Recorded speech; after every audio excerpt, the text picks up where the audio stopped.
Yo, yo, yo, welcome to another episode of Wings, Beers, and Tears, your favorite DMV sports podcast.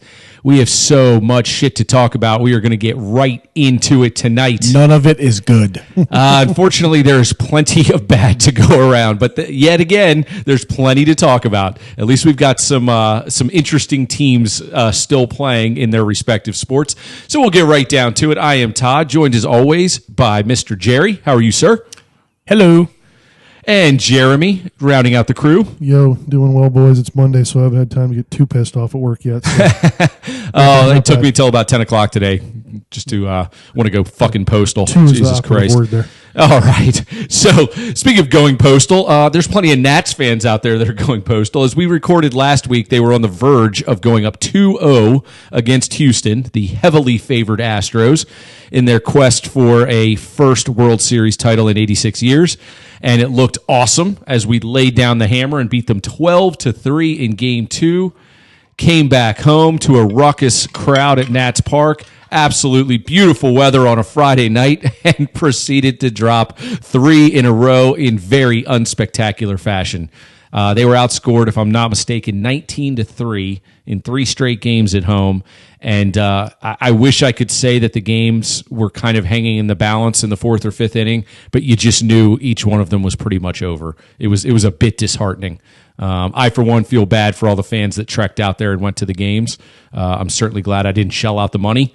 But I'm sure the atmosphere was great. The memories are awesome. You can say you were at a home World Series, which is what a lot of teams can't say. So let's keep it a little positive. But you can't help but feel like we let a golden opportunity slip away. What do you guys think? Well, I mean, I woke up on Saturday. You guys got my text, and I said Houston's going to win. You did. You called it. You called it. When I got up on Friday. Now, you are a defeatist. However, yeah, I am a defeatist. But I had like this epiphany. I wake up, and I'm excited to be up 2-0. Right, that was pretty fun. But you wake up, and they realize that you won, in the grand scheme of things, the easiest 2 games. Right now, it's hard to close it out. Now you got to really right. Now Scherzer and Strasburg are done, and now you have to hope that some people can step up. But when you wake up in the morning and you're on the Junkies and EB's like, we just won the World Series, and everybody's, nobody's checking him. It's like, oh my God, this is your mindset. And I know they're just fans, right? Sure. But it was more of a celebration on all the media, and everybody's, so excited. And I get it. It's been 83 years. However, you haven't won anything yet. And you have to realize that you're playing against a team that's better than you. Mm-hmm. And I think this series turned in 2 levels. Obviously, the first and most important is the Nats stopped hitting. They stopped scoring runs. So 3 runs in 3 games. Pitching aside, Juan Soto. If Ryan Zimmerman either strikes out or hits into a double play again, or he goes out in 0-2 almost every time. So as happy I was for him last week as actually making plays that meant a lot, and this is how he's going to go out. Now he's back to what the fuck are you doing? I mean, can't you get a hit, right?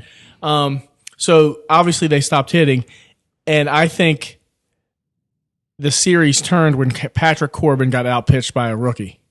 You needed him to step up in Game 4 against a rookie and be dominant, and he wasn't. No, and he's getting paid $100 million. That's what he gets paid for, and he came out and he dropped the ball. So, and then it obviously doubled down when Scherzer couldn't go. It's almost like the deflating. Yeah, that was tough to swallow. When I first saw it, I said, "This is a sham." They know he can't beat Cole.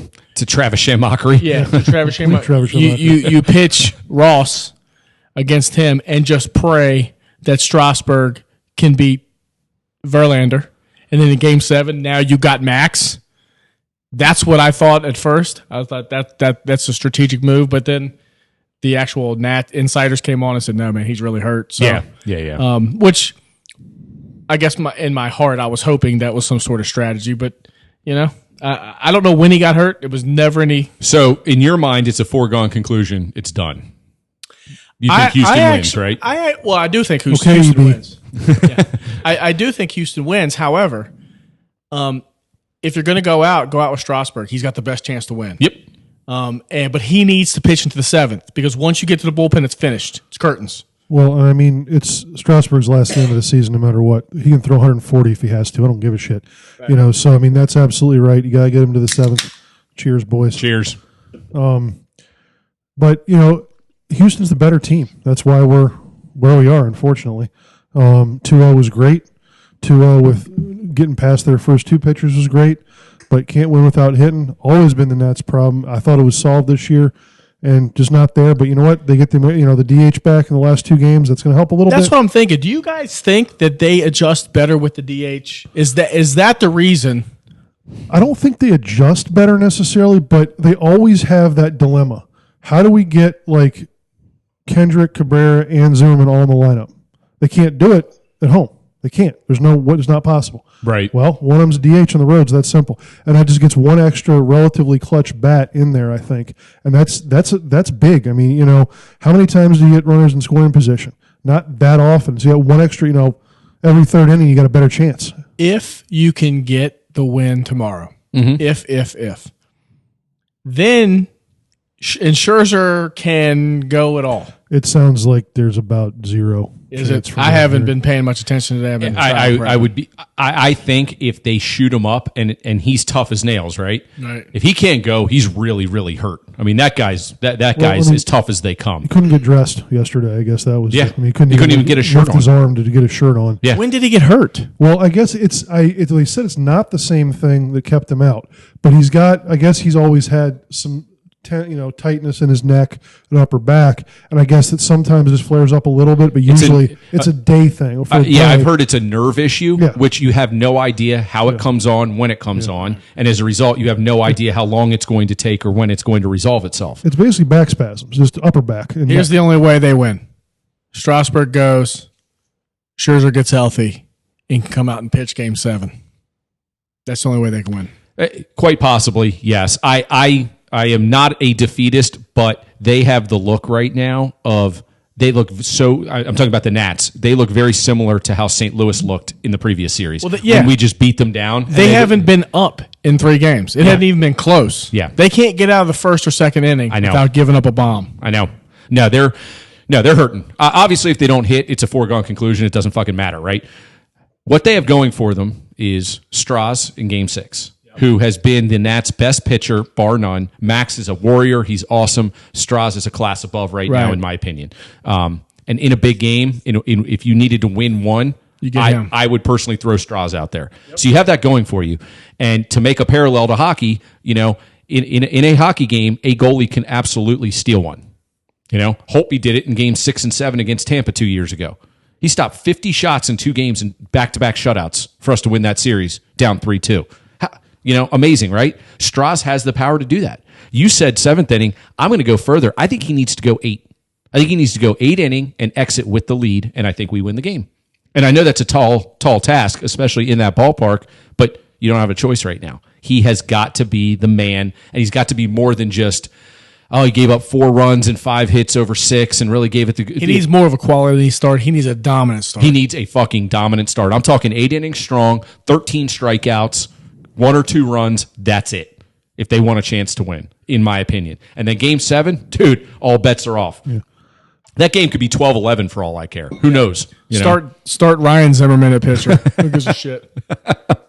Well, I mean, at that point in Game 7, it's all hands on deck. Oh, absolutely. So Anibal Sanchez gets 2 innings. Yep. Corbin comes in and gets an inning. Absolutely. Ross comes back and gets an inning. Yeah. I mean, seriously. That's exactly what's going to happen. I mean, if you have a bullpen of 11 guys, you need to be counting on 8 or 9 of them to pitch Game 7 at some point. That game would take 15 hours to complete. Probably. Because Houston would do the same thing. Of course. But the good thing is Cole is done. Cole is done. He's done because he threw 120 pitches. Right. So he ain't coming back by Tuesday. Maybe, but he can throw to a batter or 2 if he had to. His arm's going to be jello for the most part. Yeah. 120 pitches, not like he pitched 80 pitches. And he throws hard. That guy, he throws heat to steal a line from the bench warmers. You're right. I mean, we can steal a game. It's not like we're out with Strasburg, but God damn it, if Corbin would have pitched to Jim like he was supposed to do against a fucking rookie, then we'd be pitching Strasburg to win the fucking World Series. Yep. We didn't score though. I mean, Yeah, exactly. didn't The bats. score. You're right. No. The starting pitching wasn't fantastic, But but you got to get out of the first. You do. Can you get out of the first? But what was really disheartening was Sanchez on Friday night wasn't terrible. He just wasn't good enough. And like Jay said, if the bats don't pick him up, it doesn't fucking matter. I agree with you 100%. You know, it's and it was just- the bats are the main problem. Yeah, it was just bad synergy because I think Sanchez gave it a good go against a really good lineup, and Houston was desperate and they hit him. I'm with you. I thought Corbin was going to come out and just be lights out. And I mean, when he gave up 2, and then they had the bases loaded, and when he threw that double play ball, I was like, here we go. And I think we had 2 on in the bottom of the first and strikeout double play, and that was it. The Nats are You know? 1 for 21 with runners in scoring position. You know how fucking terrible That's that is? terrible. Well, the problem was, and I didn't want to say anything, didn't want to jinx it, even though jinxes are bullshit. I do that shit all the time. But it's frustrating. But it was unsustainable how many 2-out RBIs they were getting. I mean, Oh, what for was it, sure. You're right. 58% of their runs in the playoffs. Yeah. with 2 outs. I mean, it's great. Hey, great clutch hitting. But even if they don't get another one, I think their playoffs is probably one of the best of all time in that category. But they run into that wall. Yep. They need to get that back a little bit. And I'm with you on riding Strasburg as long as you can. I don't care if he goes 10 or 11 innings. He's not pitching again this season. Yep. So he can rest for 3 or 4 months. Just let him throw Now, this is every the ball game. he can. It sucks that we didn't have our big dogs at home, but we didn't have our big dogs at home because we stole 2 on the road. Yes. Right. And because of that, it's not like we're sitting here in a 3-0 hole. It's 3-2. I mean, you win 1 game. That's it. That's all they have to worry You about. got to win 1 Just game. win one inning. Right. And the optimist in me says that. I mean, you have your best pitcher on the mound. Again, I said it last week, you're in a gimmicky ballpark that they clearly hit well in games 1 and 2. And the Nats do hit for power. Mm-hmm. And there were times over the weekend that they were driving the ball. And they just, they weren't finding the holes, they weren't finding the home runs. And, I'm hoping that in that gimmicky ballpark, they drive the ball well, and there they go, and they can find a way. But again, I'm not super optimistic, but I'm not tuning in with a defeatist attitude at the same time, if that makes any sense. Yeah, absolutely. I mean, and this is where also us being O's fans, it's like it's not quite the same thing as the Caps. It's like right. we're just kind of trying to take it as it is, and I'm not happy about it because I feel for all those fans how excited everybody was. Like Doolittle comes out today, like apologizes for not getting. It's like, come on, dude. I know. You don't need to do that. I mean, I appreciate it, but it's like, give me a break. Well, it's funny that he and Doolittle and Hudson, poor guys, they didn't even really get to show their stuff in front of the home fans. It's like, damn, they were probably as disappointed as anyone. It's like, here they are, the fans are going crazy, and they're like, wow, can you put me in the 6th inning? Because that's the only fucking time I can get in. All I know is when Fernando Rodney comes in the game. Oh, my God. It's finished. Him and the other guy. So I will say this. Yeah, Jay's doing his sideways Fernando Rodney hat. He doesn't have the do-rag on underneath. I don't have the do-rag. I will And you say, throw about 60 miles an hour, it seems like. so I will say this. Corbin, while he was obviously didn't have his best stuff on Saturday, he made it through 6, and they're down 4-1. Is that correct? Yeah. Yeah. We're Okay. close enough. When he rolled Rainey out in the 7th, I was like, "What are you doing?" I think Corbin was only at 80 some pitches. I was hoping he was going to ride Corbin and basically almost be like, "Dude, this is your last start of the year. Yep. I need you to throw 120," because I thought he had settled in after innings 1 and 3. And what did he get? 9 out of 11 batters out in the final 3 innings. I mean, something like that. Yeah. But didn't he get pulled for a hitting situation, or was it just pulled I anyway? think so, and that's where, to your point, having the DH on the road prevents that. that scenario will not come up. the next Exactly 2 games. right. You would think that the National League teams would be better schooled in that, but us being down in that game kind of hurt us there. Well, unfortunately, I don't think it's going to matter tomorrow because you're keeping Strauss in no matter what. I mean, it could matter in terms of, yes, that DH will help in terms of our production, but it's not, the decision won't be there. Correct. But I think it may have an impact in a positive way. I mean, all this is positive in a potential Game 7. Because if you're doing a bullpen game, then, you might have to worry about that. Sure. Now you don't at all. Sure. Your DH is there. You don't have to worry about, he, had two batters. He was great, but now the ninth position's up. You don't know what to do. Yep. Now, you know what? You can just have the guys pitch. Don't talk about any other situational baseball. And Absolutely. That's just easier. Yeah, no. And again, in some strange roundabout way, and Jerry made the point, closing out a series is the hardest thing to do. Hell yeah. So even though Houston has all the momentum, I mean, absolutely dominant 3-game stretch here at Nats Park, they just fucking put the hammer down. The pressure's on them right now because they're playing Strasburg, and if they don't win that game, it's like, oh fuck, here we are in Game 7, and we've been the dominant team for the better part of the series. Now, they do have Greinke going in Game 7, potentially Game 7. Is that accurate? I believe so. Yes. And if that's the case, obviously that gives them a little bit of a cushion. But if that aside, they really can't lose tomorrow. No. Because then they're in oh shit mode. Well, Jerry called it best last week. He goes, if the Nats go up 2-0, you got to win Game 3. Because the pressure mounts every time you have an advantage and then you cede some of that advantage to the opponent. The pressure just mounts. And it sounds like, oh, well, we've got a cushion. Well, that cushion was gone in, 72 hours. And it was gone in a big way. Well, Houston now has that similar pressure on them. Absolutely. Now, they've been there, they've done that, and I agree with both of you guys. They're just the better team. Yeah. Bottom line. By far. But we've got the best pitcher left in the tournament in Strauss. We got the best pitcher left in the tournament. So, let's see how it plays out. I, for one, I will tune in. I will definitely be excited to if the season ends, what a fucking run. Good shit. But the consolation prize doesn't feel very good.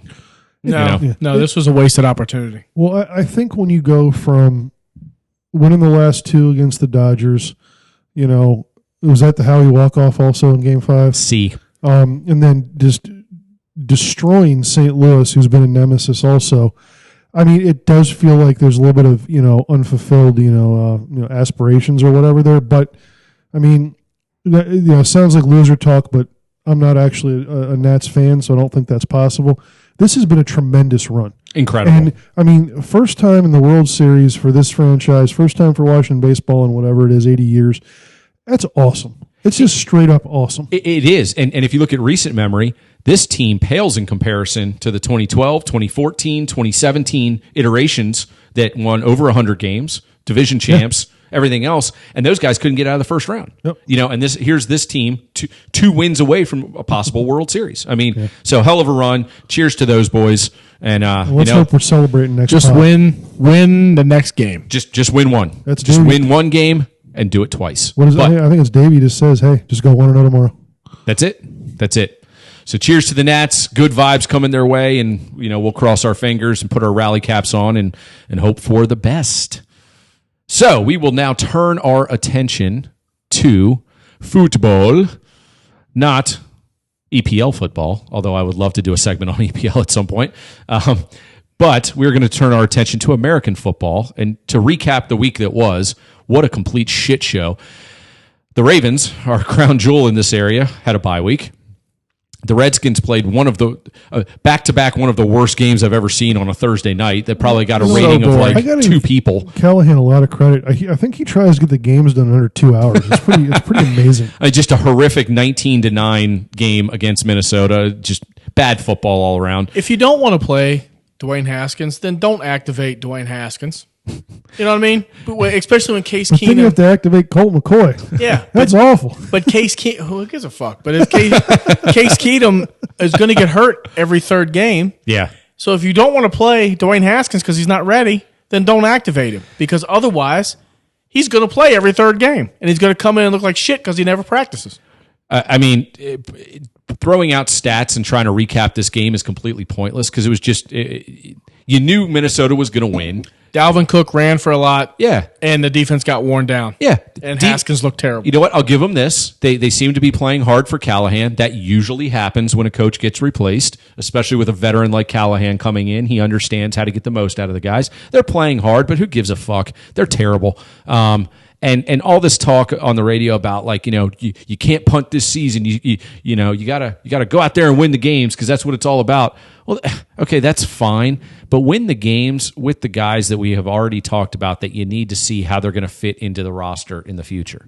And with that being said, tomorrow 4:00 is the NFL trade deadline, which used to be very anticlimactic. I think this year it's going to go right down to the wire. And our team, the Redskins, have quite a few guys that other teams have interest in. So I guess Ian Rappaport said that the Skins have now opened themselves up to trading Trent Williams. What is the yield? What is the return? What is the point? I would not trade Trent Williams for anything less than a first-round pick. I completely agree with And you. I know the media who love to jump on the Redskins for being imbeciles, and 90% of the time they're right. They expect the Redskins to trade Trent Williams for anything. I've heard stuff like a third-round pick and all that stuff. Fuck that. You don't trade him for less than a first-round pick. If you don't get a first-round pick, you don't trade him. And then you trade him in the offseason when you have more time and you're not under such a deadline. Right. But you stand your ground. When he reports, you just tell him, thank you very much. Now go home. And you've made your vested year, whatever. But you don't give him away for anything less than a first. J.P. Finley reports that the Redskins already have a second-round offer, and they've refused it. So they're looking for a first. So it's a game of chicken. Is Cleveland willing to give up what is probably going to be a top 10 to 15 pick for Trent Williams? I think if you can get that, you take it, even without any other compensation. Just the first-round pick because they're 2-5, and they're still going to go in their back. Now, I expect that their second half of the season is going to be better than their first, but I still think it's going to be a top 15 pick. Mm-hmm. And then now you're sitting there with a top 5 pick and a top 15 pick. Now you can do some damage, and I would unload everybody. Top 5. That's pretty optimistic. Anyway, top 2 or 3. Yeah, seriously. Well, you never know when they fuck up and win like the last 2 games. I know. That's my fear. Is they have some teams that they're playing. They have the Jets coming up. They do. They suck. And They do. Even the Buffalo game could be competitive. Just depends on they lose every game for their sake. I hope they continue to They're lose. going to go for, I don't know how you would, measure this, but they're going to be going for the 3-game most boring stretch in NFL history, I'm pretty sure. Yeah, San Fran in the pouring down monsoon rain, 9-0. Minnesota on Thursday night, where neither team looked excited about playing at all. 19-9 snooze fest. Yeah. But More comments Bill about the Callahan stadium again. is doing the smart thing. He's dumbing it down. He's making it boring. No, he is. And he's making it fast. Isn't Make it the clock funny? We're run. going that to this- less opportunities, basically. Yes. It's hilarious to me that a team that could not run the ball for more than 20 or 30 yards in weeks 1 and 2 are running for over 100 yards a game. What's your team? Jay Gruden did a terrible job this year. He Absolute. His heart I think was, Jeremy nailed it. I don't think he gave a shit. He didn't give a was shit. just- It's obvious he didn't give a shit. No, he was just taking paychecks and waiting for them to Yeah. boot his ass out the So, door. you Good know. for him. Yeah, Good stick to itiveness by him. But back to Trent Williams, I think you take that. I trade Ryan Kerrigan out of respect for Ryan Kerrigan. So I've heard Kerrigan and I've heard Norman. Right. Well, I would And on the trade- radio today, they were like, "Oh, I wouldn't trade Josh Norman. I would fucking kick trade. his I would ass to the trade curb in a Josh heartbeat." Norman for George, Yes. as long as somebody takes that I salary. was going to say, yeah, I wouldn't trade George if, the state had If we got to keep half of his fucking salary, right? I don't want to do any of that shit. I think they're going to have to eat at least a third. Well, I mean, It's better than nothing, But dude. I think that how much you eat, determines maybe the pick you get too. Correct. And I don't Yeah, know I what the agree. rules are and how much you can eat and all that stuff, I wouldn't give a shit what I got back. I would get like a case of beer if I didn't have to take that much of his salary. I'm with Just you get- on that. Like, Conditional 7th. yeah. If you take all the salary, we'll take your 6th round pick. Right. Whatever. Right. Just having the salary off the books is a win, in my opinion. And that way you can play Moreland, who I thought was going to be a lot better than he was.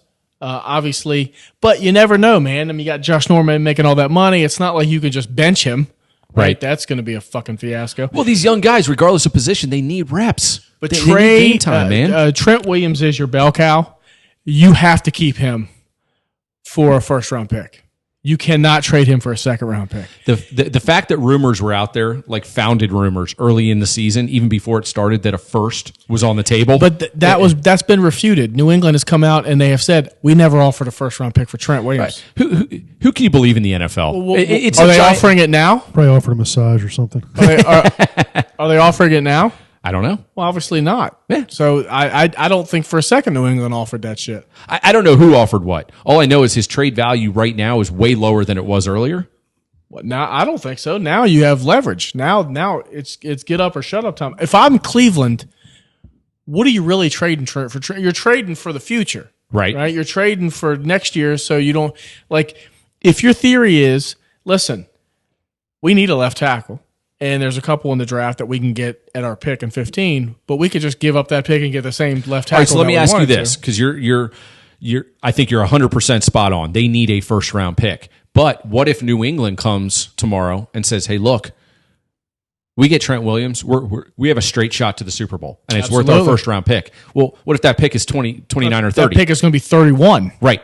Would you still do it? Because that's basically a second round pick. Well, I would do a first and then maybe like a fourth or a fifth. Okay. Or something All right. like that. All right. Yeah, so you would take a late round first, but then you need to have another kicker. I'm thinking specifically for Cleveland because they're going to be right now. They're 2-5, right? And they're the ones. Is there any other team that's like in the middle that's like, you know, a little below 500 that It thinks wouldn't they have surprise a shot? me if someone comes out of the woodwork, you Right. know, that we're not thinking about or hearing about. But, I mean, honestly, if you believe J.P. Finley, and he seems always to be pretty credible. Yeah, I that think someone's offered a he seems to second. be accurate.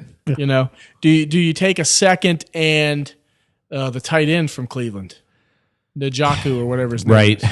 Because obviously you need a tight end. Well, again, and I think it goes to your point again. What second is that? If that is the fifth pick in the second round, Then that's a hell of a lot better than New England. absolutely right.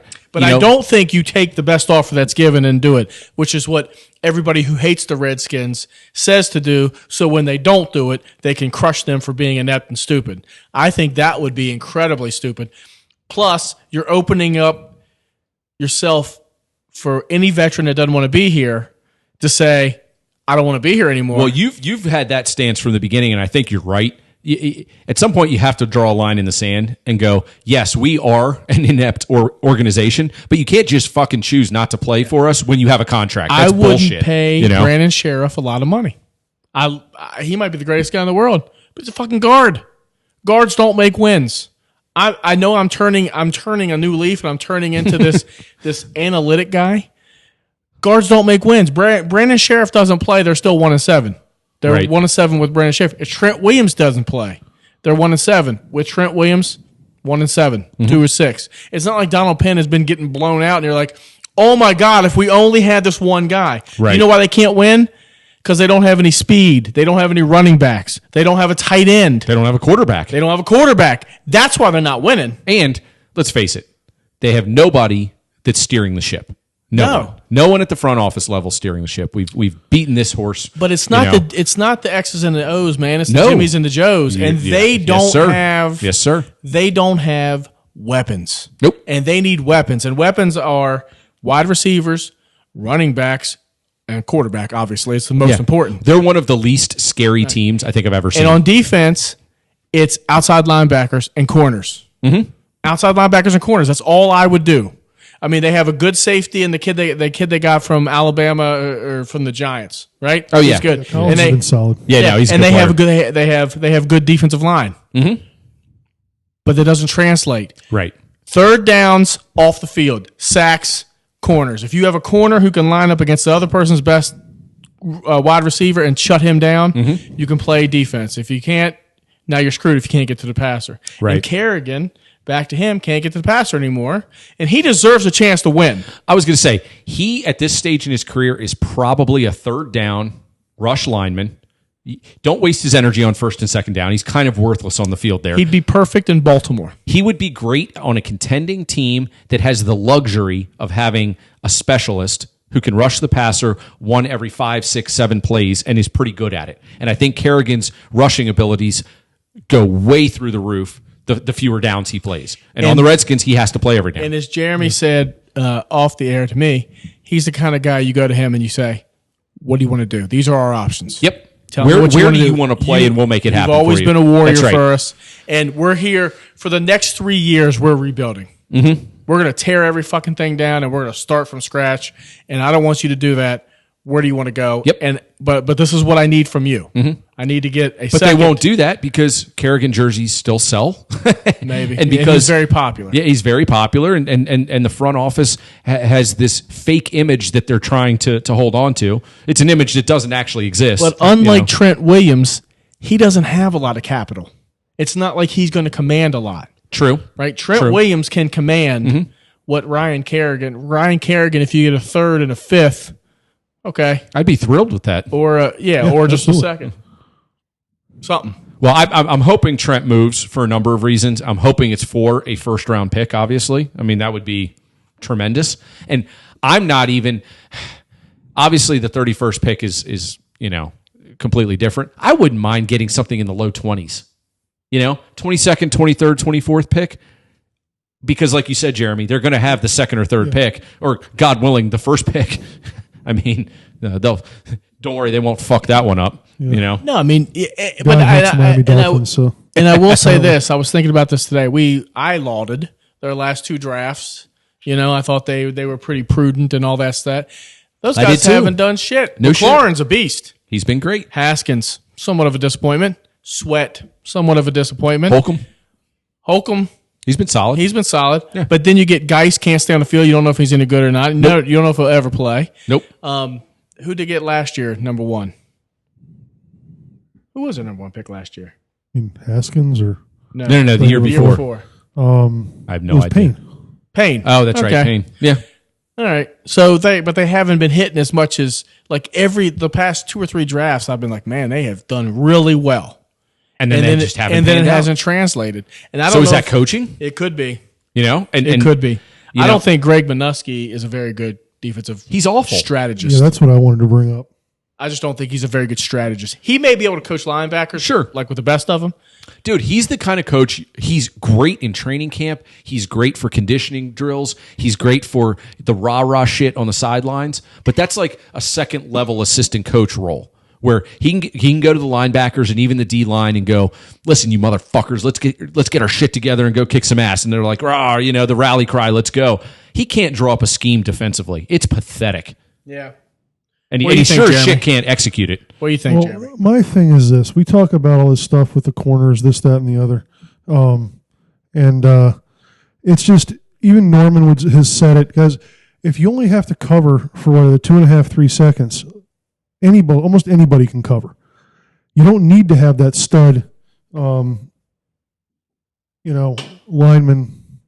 or stud corner when they got good linemen, because they don't need to cover for more than that 2.5, 3 seconds. Right. And I just feel like I know it's easier said than done, but that's what this team needs is the pressure. Oh, without question. To sort of Jerry's comment about what the kind of players you need, I think one of the things they need to figure out how to try to add is a linebacker that just covers a little bit better than what they've got. Mm-hmm. Because then you can send the house, have one guy drop back. That takes care of the underneath stuff, which seems to absolutely kill this team. Yep. And then those corners, again, with that pressure, you don't have to worry about double moves. You don't have to worry about anything past 20 yards. You just cover for that, Yep. 2 to 3 seconds.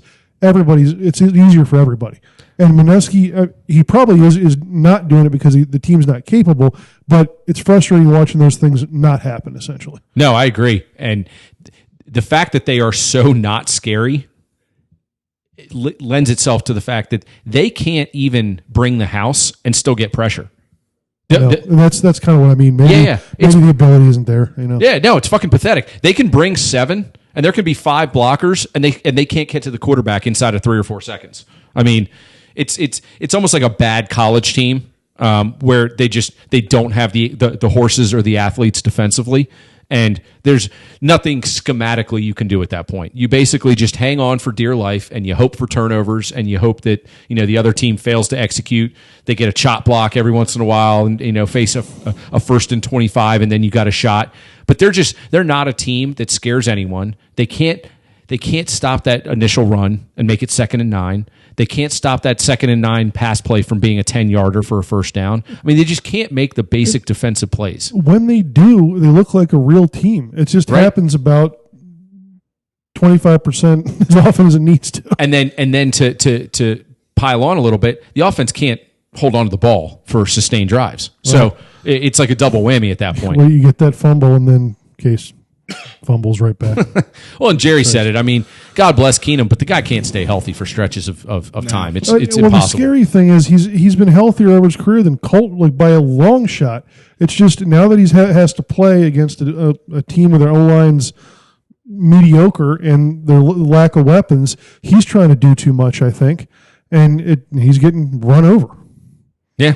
Pretty much. I mean, it's just it's such a pathetic situation, and it's just disheartening because I look forward to the weekends of football and stuff. This past weekend just sucked. Well, I mean, I think it's you got to get the mindset that the Skins have never had a rebuild because they've always insisted that they're not too far away. And I get it, man. They were 6-2. We can't do that to our fans. We have a great culture. We can keep the 6 or 7 wins and then shoot. I for get the it, next man. year. I mean, they were 6-2, and it was a Jackasses. shitty 6-2, but they had a competent veteran quarterback. Yep. Who was going to get better, and he broke his leg.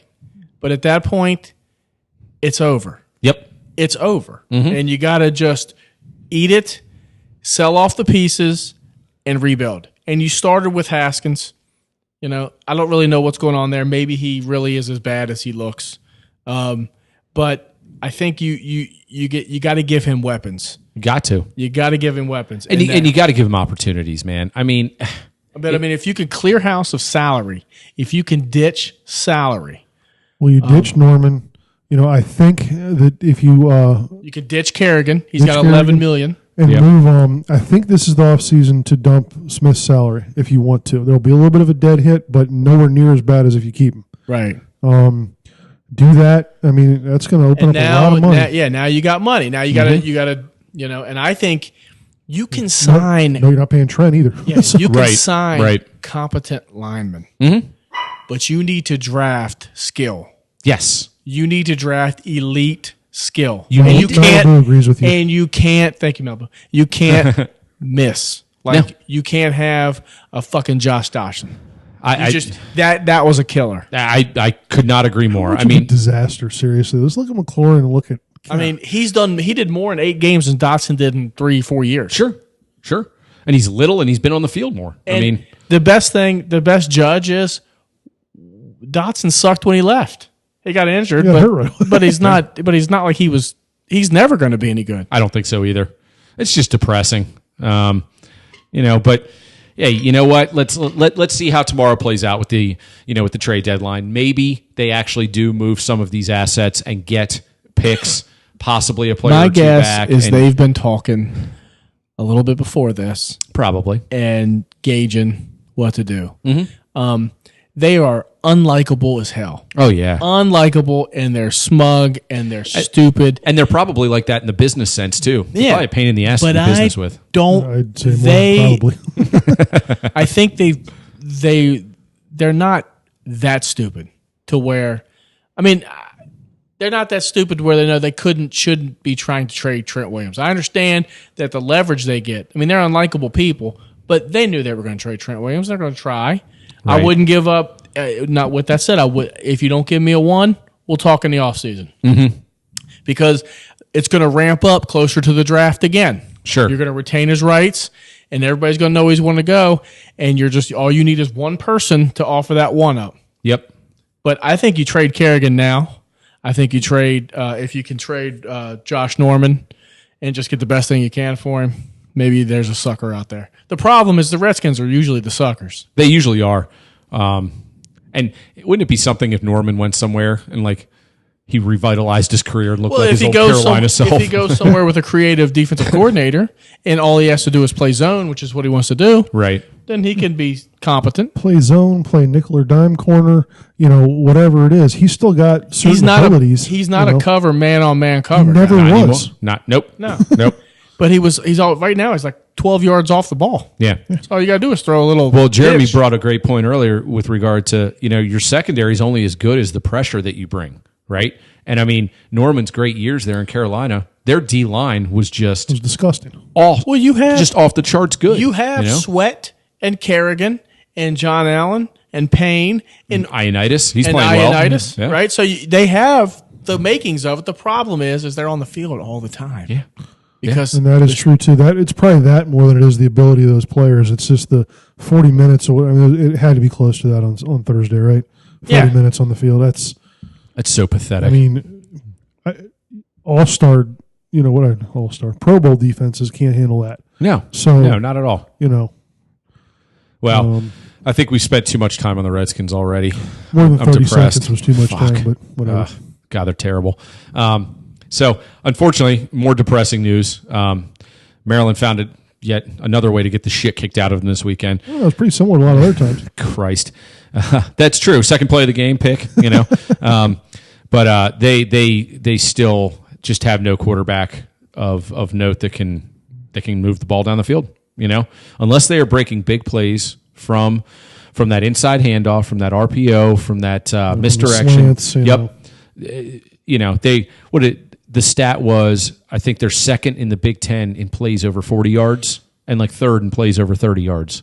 And they were first in that as of a couple of weeks ago. Yep. And it just but they So bottom line is they live off the home run, Yes. and they cannot hit singles, and they cannot sustain drives and get first downs. And Jerry called it before the season started. It starts with the O-line.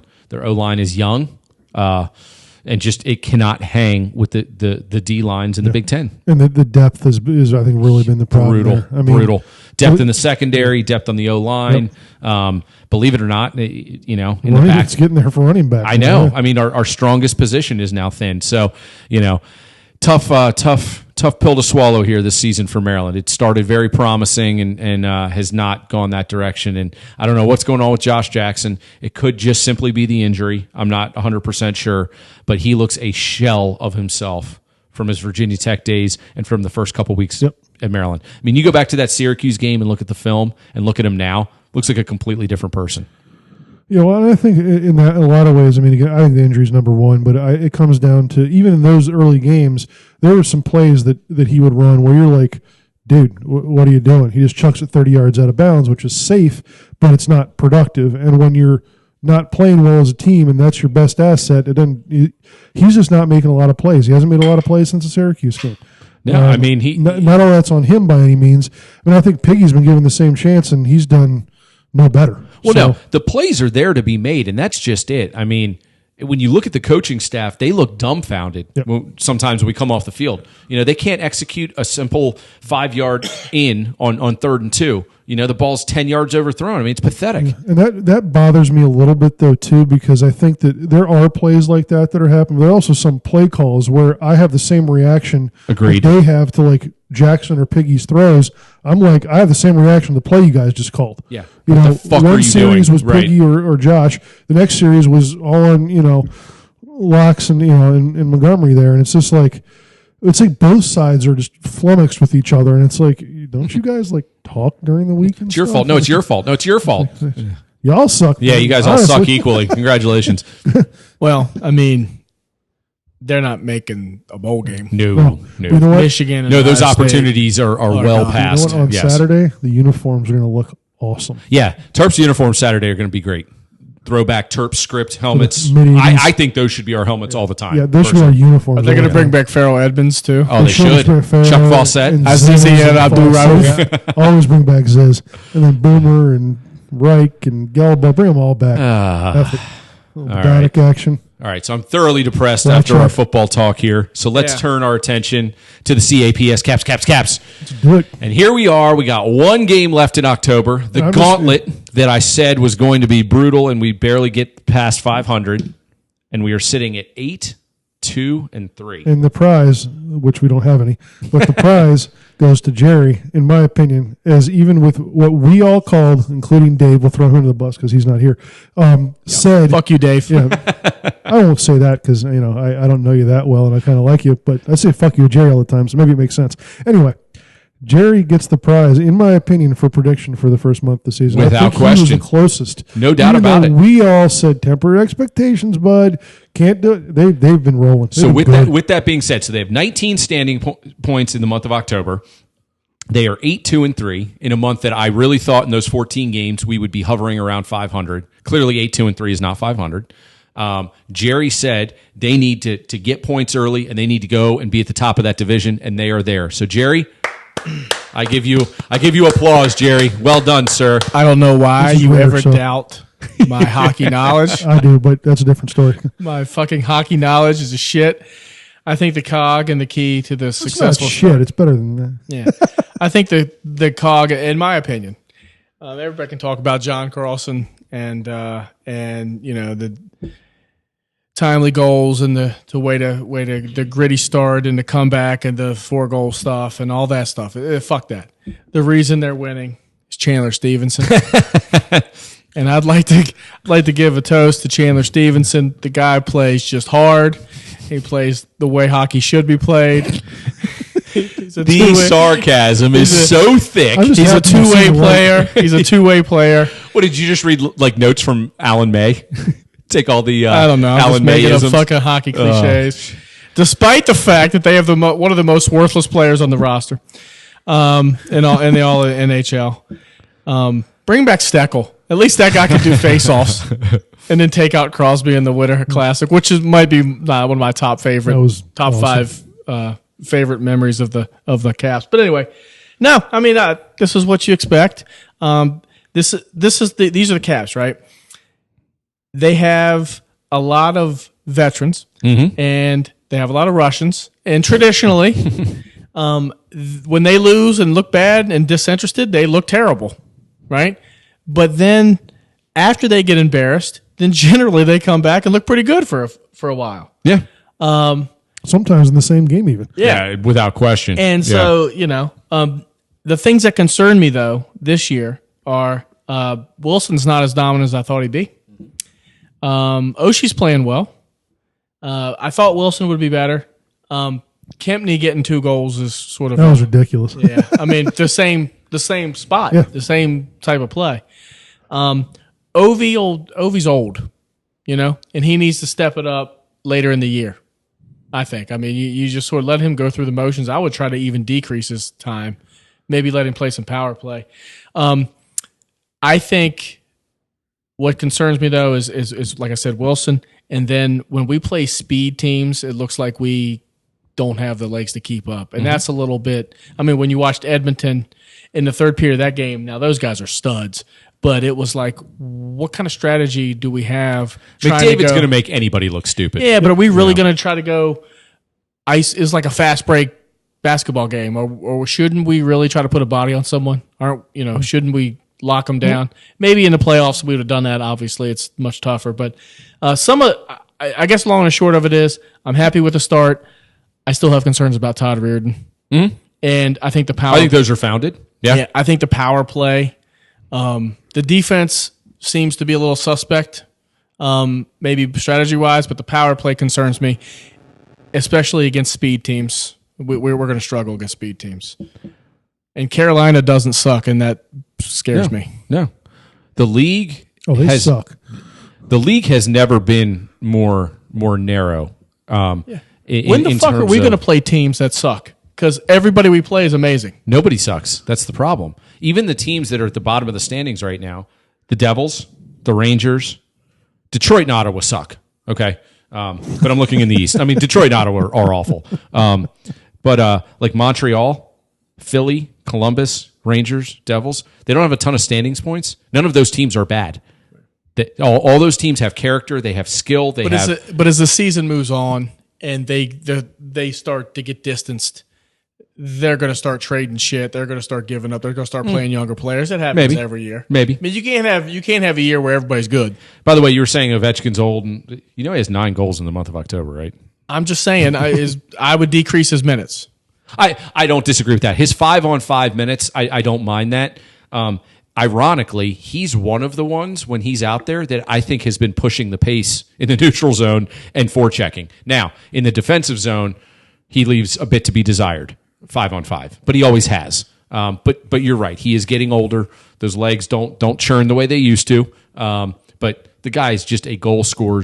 Oh, he is just, generational. And amazing. what are you going to do? You going to put him on the third line? No, of course not. No. Well, Trotz tried that one year to reduce his minutes, and he was and then next year he gave him normal minutes, and he was the man. So yeah, he's a little bit like AP in that way. He's getting older, but I assume he more will he runs guys over. Yeah, I assume he will freaking tell you what he wants to do, and that'll pretty be what much. you do. He just wants to fucking play hockey. Yeah. He keeps it so simple. I'm with you on the pace, and I've been a champion of their lack of pace. That has been my biggest concern.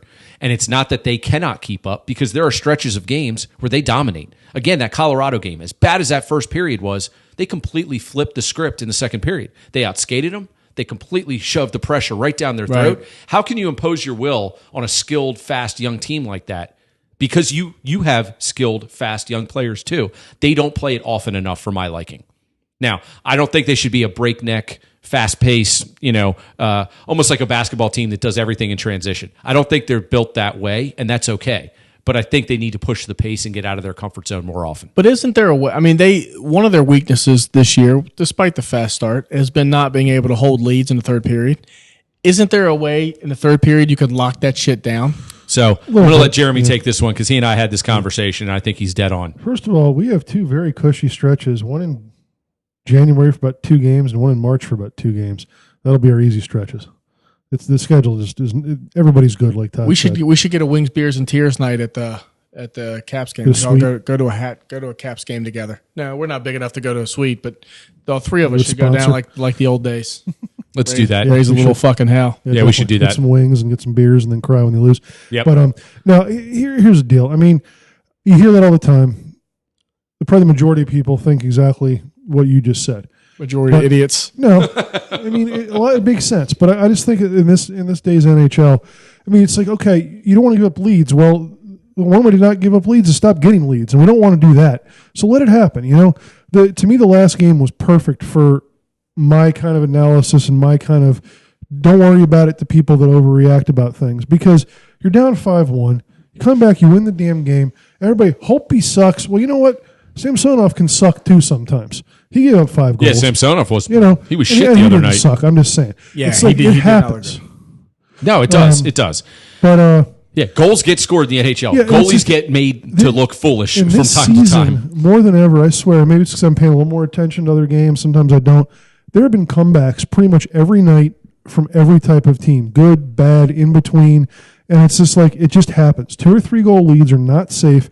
And sort of to your point, Jerry, as the season goes forward, yes, they'll figure out a little bit of a way they can lock things down. But really, honestly, it's not going to happen until the playoffs. They're not going to adjust their strategy and their line matchups against McDavid for 1 game in October. First of all, because you didn't have the last change, and second of all, because that's one guy that can do that. You're not going to worry about it for the 2 times you play him in the season. Yep. And that's just the way it is. Well, I did hear a stat on NHL Network the other night. There have been more 3-goal comebacks or more deficits this year. Really? In the third So I'm not period. making things up. No, in the third period than any 4-week stretch in like the last 10 years. That's just what it seems like. And that's 3 or more. Because, the old cliche that really started to make its rounds, about 5-6 years ago, 2-goal lead, worst lead. It's been like that forever. Right. But it really became into the vernacular a couple of years ago. 2-goal lead, worst lead in hockey. Well, now a 3-goal lead going into the third period isn't safe based on the numbers. Yep. Part of it is score effects. I think the other part of it is when a team wants to throw 2 fast lines at you for a period, because you can do that for 1 period, right? You can double shift your studs for 1 period. That's what Edmonton did. I mean, McDavid played 11 minutes in the third period that night. Which was unheard of, basically. Right. But basically they were like, hey, we're down. We're just going to fucking throw the kitchen sink at you. Unless you can make them pay early with a counterattack, now you are on your heels. And there's really nothing you can do about at that point. You just kind of have to duck and cover and hold on for dear life. Right. And again, that doesn't work in a playoff series. That doesn't work over the course of your MO for 82 games. But for little isolated stretches, teams can impose their will on any other team when they want to. Now, they give up a lot on the back end. It's a very risky situation. But if you're the team with the lead, do you really want to take that risk on yourself as well? Do you want to leak that forward out, or do you want to keep them back and play defensively responsible? There was a game earlier this season. I can't remember which one now. But everybody's like, oh, Caps did it again. They blew a third period lead. Took their foot off the gas. And I would say it was the exact opposite. They didn't take their foot off the gas, gave up more opportunities because of it, ended up losing the game. And it burned them. And it burned them. And all those things are going to happen in the regular season.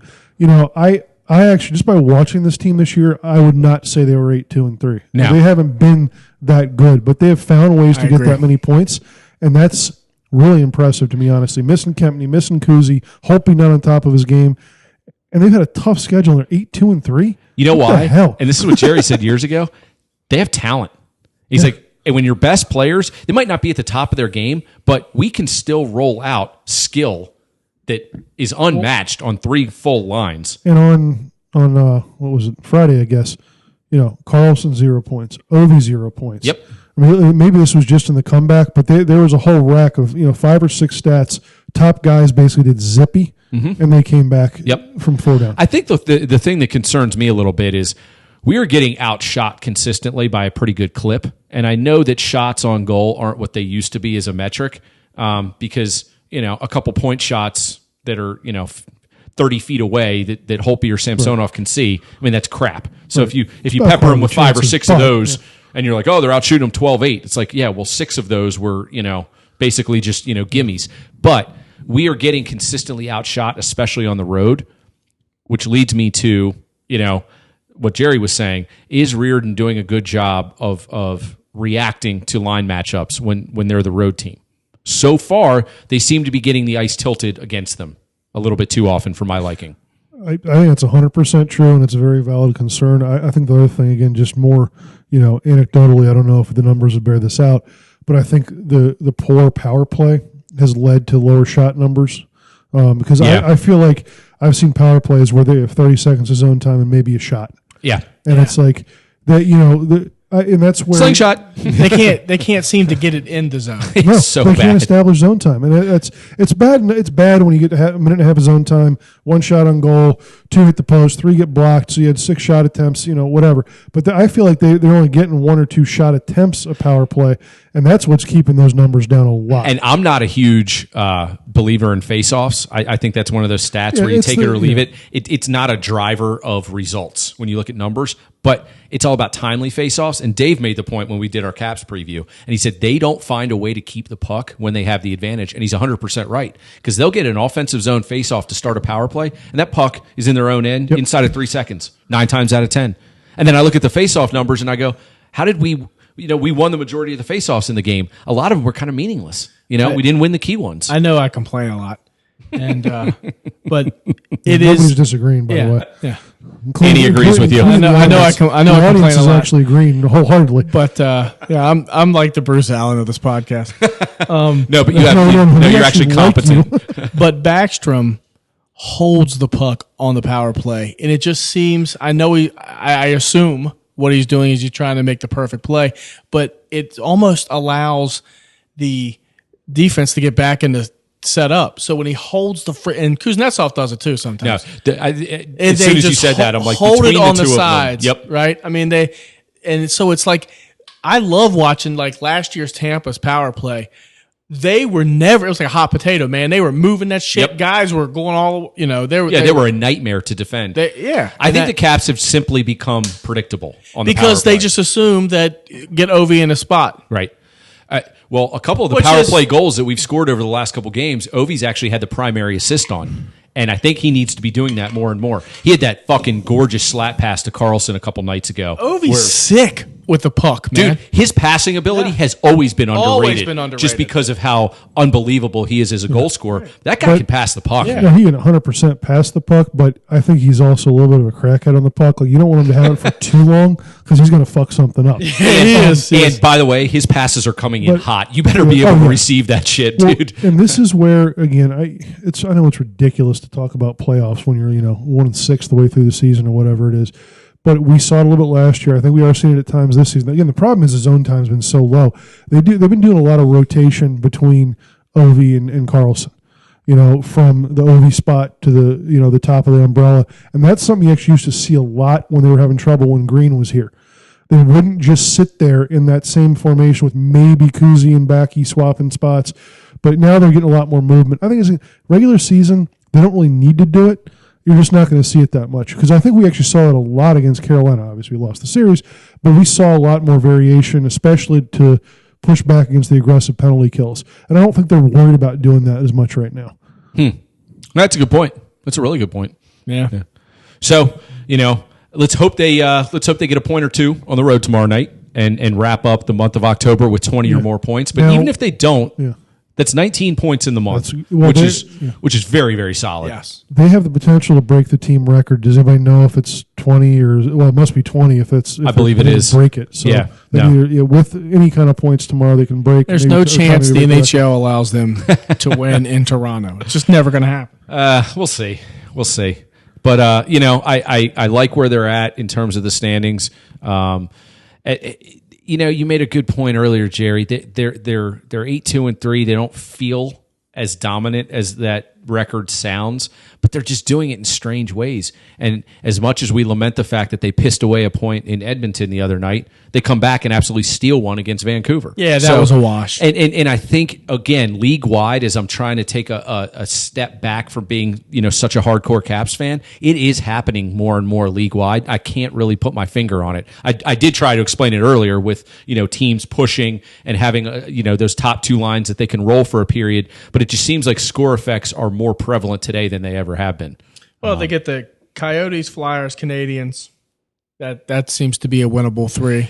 You know what? All the games are winnable. Everybody's good. I got it. Exactly. I mean, this is going to be one of those years where we go through the gauntlet where we'll play Pittsburgh and Toronto and Tampa, and we'll end up with 5 out of 6 points, and then we'll turn around and we'll play the Islanders, the Devils, and the Rangers, and we'll get 2 out of 6. Right. It's just there's no rhyme or reason. It really depends on how the Caps are feeling. Yeah, and I'd like to see the continuing rotation of the goalies.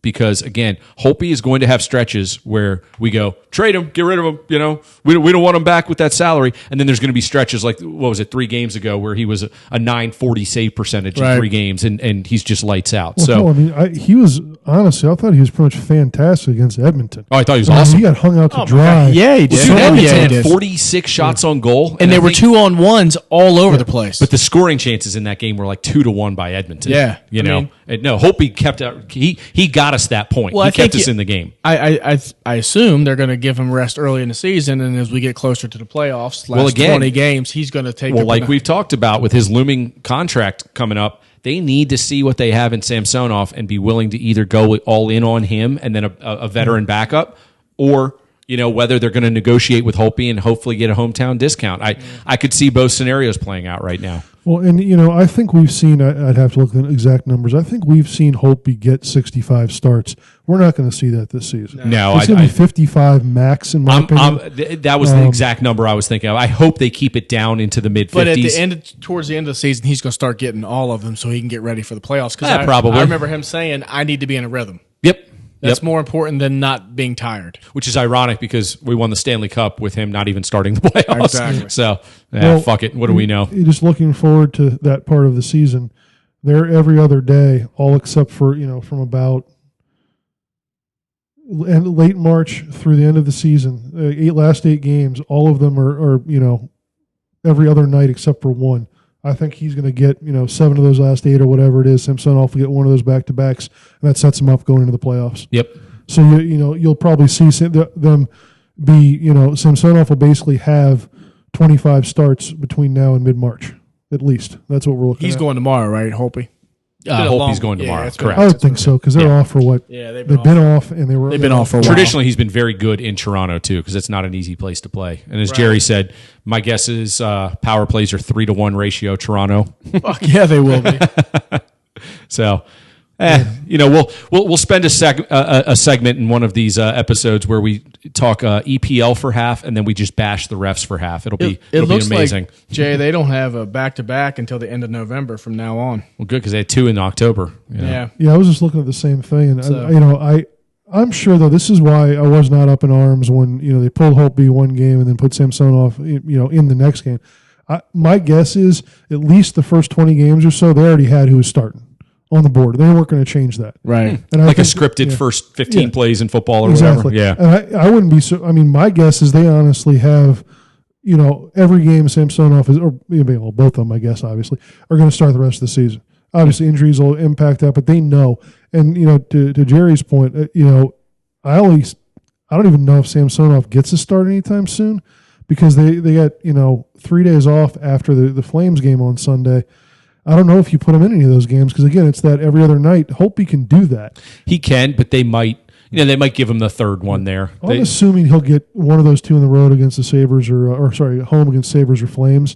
But that's if Holtby like 6 days off somewhere. I don't love that either. But, again, you're going to get 25 starts. You got to get him in somewhere. So, well, I mean, let's, hopefully we stay healthy. Hopefully we, continue to rack up points. And if it's a little bit of a topsy-turvy up and down year, I think that's the way the league is going to be, Yep. And we have talent, and there's no reason we shouldn't stay towards the top of that division, and let's cross our fingers and hope it plays out.